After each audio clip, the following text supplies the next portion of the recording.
Welcome. In this quick tutorial, we are going to show you that how to add links to TikTok video or TikTok bio. Thank you so much. We are going to show it's super easy and we will make sure you get it right. Just make sure you are logged in and using the latest version. Make sure to watch the complete video and follow each step carefully to avoid forgetting anything and making mistake.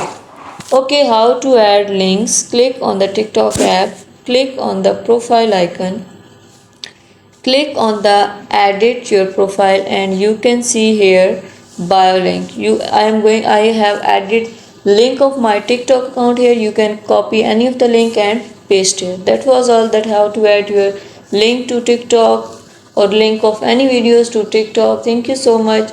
Please consider showing your support by commenting, liking, sharing and subscribing to our channel for more valuable content in the future. Your engagement is highly appreciated. I wish you very good luck. Thanks.